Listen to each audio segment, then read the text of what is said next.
Now you will see the function call. That means suppose I have written a function here f1.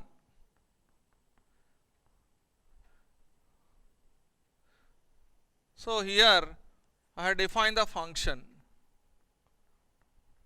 f1 colon, set of statements are written here. So this is the function definition.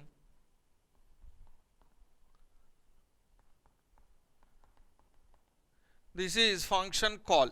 This is a function call. So you can write the statements Python as it is. Suppose there is a f1, there is a function call for f1.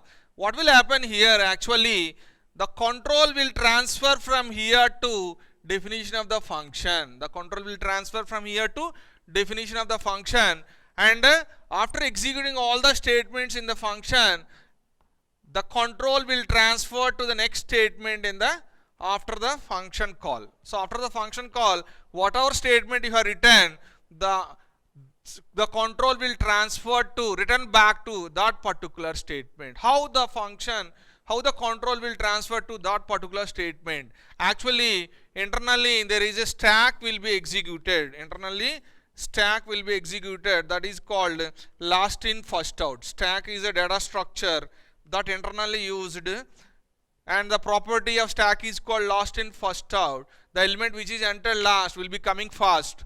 That's why, suppose this is the instruction address, for example 1000, you assume that whenever the control while transferring to the function, next instruction address will be stored in the function, and the control will transfer to the function definition, and after executing all the statements in the function definition, the control come to the data structure called stack, and it will pop the top element. What is the element existing here? 1000.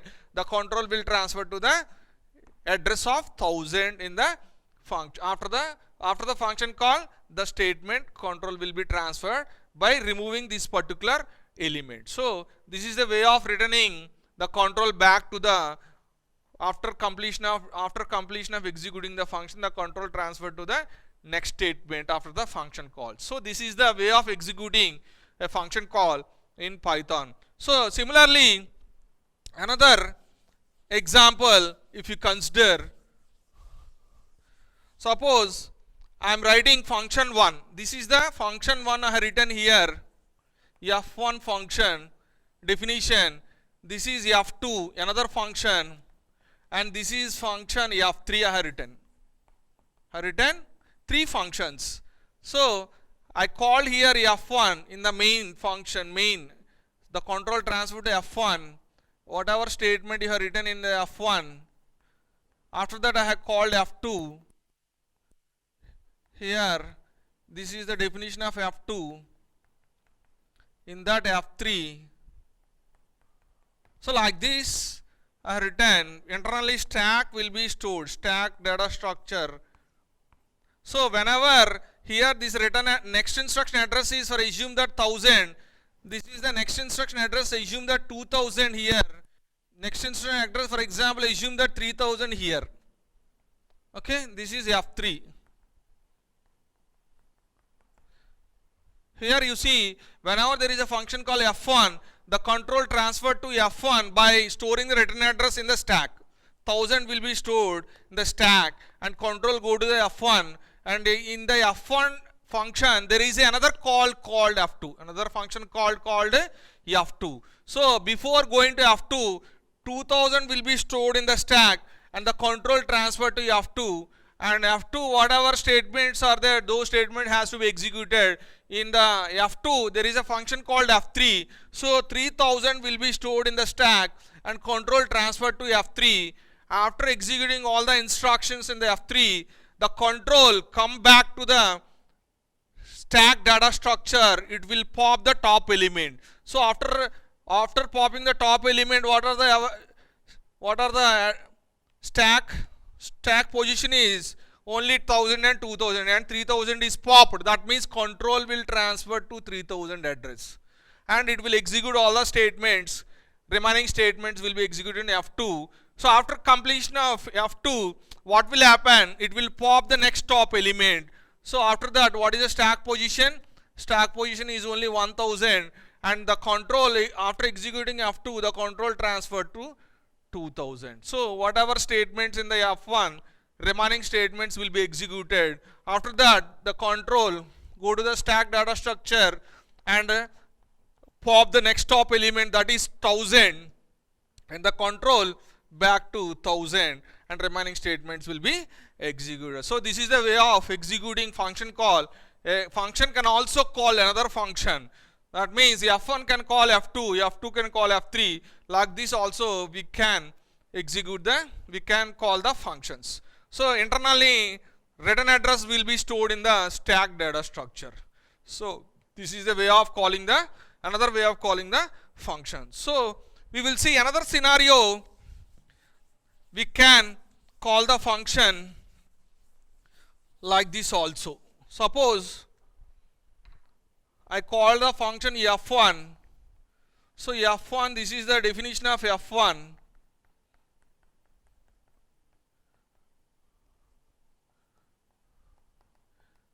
This is the F1 definition.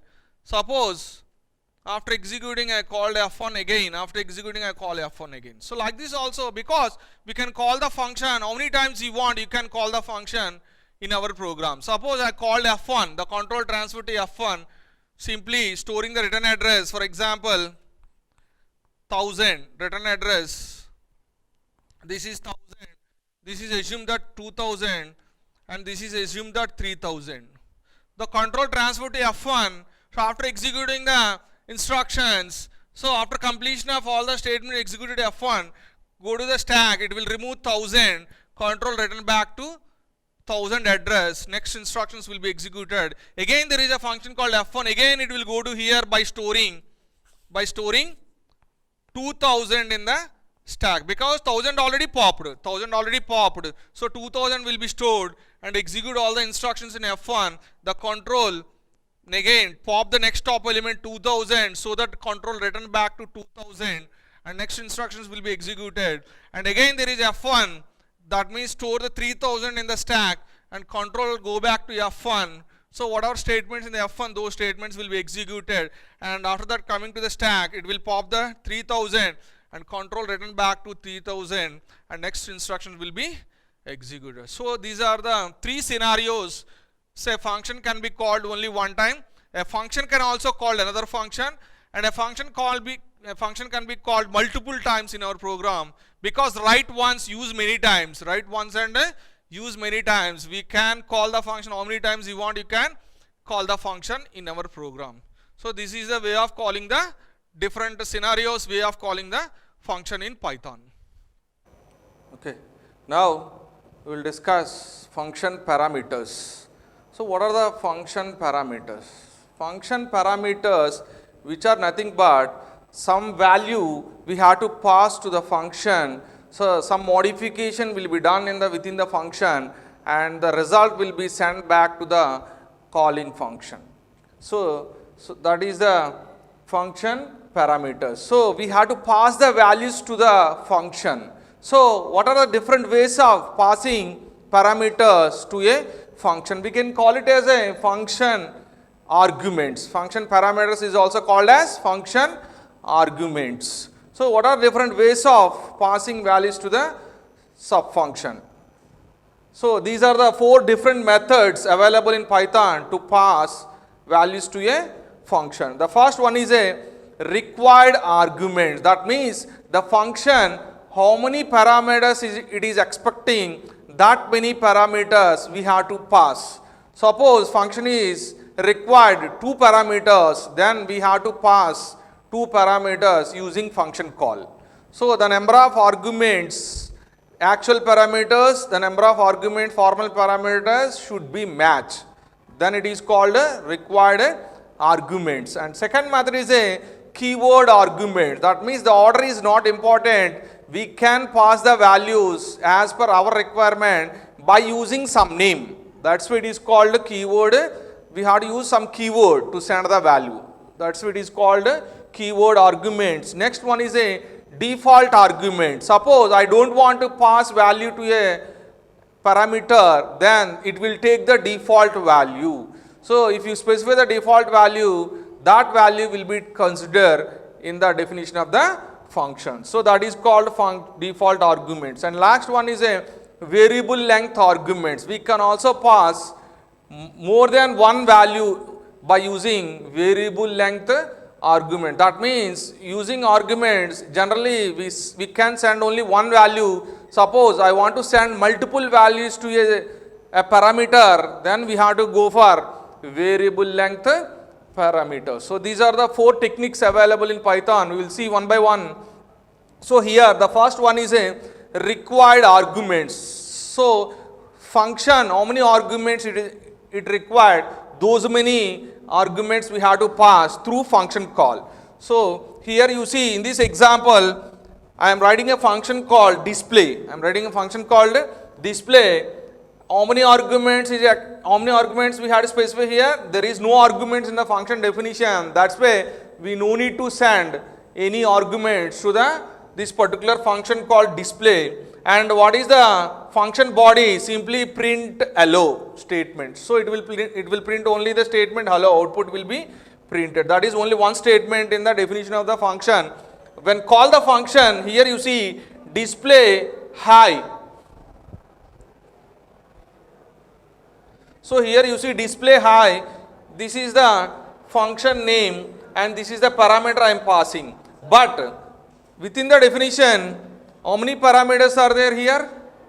So here we are passing only one argument, but function is expecting no arguments. So that's why you got an error, type error. What is error? Display takes no arguments, but you have given one argument. But we have given one argument in the function call. That's why we got this particular error. So in the required arguments, how many arguments function is required, that many parameters we have to pass. If any changes, that means function is expecting 3 arguments. Suppose you are passing 2 arguments or 4 arguments, then you will get a error. So the actual parameters and formal parameters should be matched. Then only count should be matched. Then only we won't get any error. Otherwise, you will get a error here. So second example here you see defining the function display. How many arguments we are using here? Only one argument. But display we are not passing any argument. But function is expecting one argument, but we are not passing any argument. That's why we got an error, type error. Display takes exactly one argument, but what we have given? We have given 0 arguments we have given in the function call. That's why we got this particular error. And third one here you see display function, how many arguments it is expecting? Only one argument. And here display str. What is str here? It is initialized with hello. So that value will be passed to the function, and print str means hello will be printed. That's why we got here. That's function definition having only one argument, and we are also passing only one argument in the function call. That's why we won't get any error in this case. So in the case of required arguments, whatever values we are passing, actual parameters should match with the formal parameters, count should be matched, and order is also very, very important in the case of required arguments. When coming to the next one, keyword arguments. In this case, order may change. In the previous case, order is very, very important. First actual argument will pass to the first formal argument. But here, order is not important because we are passing through keywords. That's why order is not important. Here you see, in this case, we are writing the function called display. Here, how many arguments? 1, 2, 3 arguments the function is expecting, and we are passing float y value, this is str value, this one, int x value, this one. Here you see, in the previous case, first argument will be assigned to the first formal argument. But here what will happen? Using keyword, that means float y, the value of float y, this one. So this will be, so here in this case, float y means the float y value will be assigned to third argument, str will be assigned to the first argument, int x will be assigned to the second argument. So based on the keyword, the values will be assigned. That's why order is not important in this case, but in the previous case, order is also very, very important. Here you see, we can also assign, this is one method, this is second method, salary equal to S, name equal to N, age equal to A. That means here salary means the first argument will be assigned to third formal argument, name will be assigned to the first formal argument, and age will be assigned to the second formal argument. So like this also you can assign the value. This is one method, this is another method. These are two methods available in keyword arguments. We can pass the arguments through keywords. So this is the second method. And third method is default arguments. That means if I don't want to send a value to the function definition, but in the function definition, whatever value we are specifying, that value should be considered in the valuation of the function. So for example, here you see diff defining the display function name and course equal to BTech. Here course is a formal argument initialized with BTech. Suppose here you see display course BCA name arrow, we are passing two values. So course will be assigned to BCA and name will be arrow. Whenever you print the values, print name means it will print arrow and course means BCA will be printed. So this is the output we got. For example, second calls, you see second function call display name equal to Rainesh. Rainesh we are passing the name. So the value will be assigned to this name, but course is not passing here. But here default value will be into consideration. So course will be BTech. So name will be Riyansh and course will be BTech. We got the output in the second case. So we can also assign default argument. But here some point you have to consider, always default arguments we have to specify at the end. First you have to specify the non-default arguments, then you have to specify the default arguments in the definition of the function. That rule you must remember while using the default arguments. When coming to the second case, here you see display name is one argument and course equal to BTech and marks is the third one. Here this is the non-default argument, this is default argument and non-default argument we are using. Three arguments and in the middle we are using default arguments, but this is not allowed. So if you write like this, you got the non-default argument follows default argument. What is the rule here? Non-default argument must follow the default arguments. But here we are specifying at the end non-default argument. That's why we got a error. So this is not allowed. Default argument always we have to specify at the end. First we have to specify the non-default arguments, then we have to write the default argument. Then only it will allow. Otherwise you will get a error. So this is the third one. And fourth one is variable length argument. That means we can also send multiple values to the variable. Multiple values can be passed to the function arguments by using this method called variable length method. So what is the syntax here? Diff is the keyword definition and function name you have to specify. Here arguments you have to specify. At last you have to specify the variable length arguments. Variable length arguments also you have to specify at the end only. And function statement, return expression. When coming to define the function, this is the one argument and this is the variable length argument. How to specify, how to identify the variable length arguments? So variable length arguments can be identified by using a star symbol. By using a star symbol, if star is specifying, that means that parameter expecting more than one value. That parameter expecting more than one value. That's why we have to use star here. Here print name like to read, and for here we are expecting multiple arguments, multiple values for this particular argument. That's why we had to use for loop to print the values. We had to use a for loop. So for subject in FAB subject, print subject. So whatever variable, whatever values we are passing to the variable length argument, those values will be printed through for loop. Here you see func function name and argument, first argument will be assigned to name, and next 1, 2, these two values we are passing to the variable length argument. So first value will be assigned to name and second and third value will be assigned to variable length argument. This is one function call. This is another function call.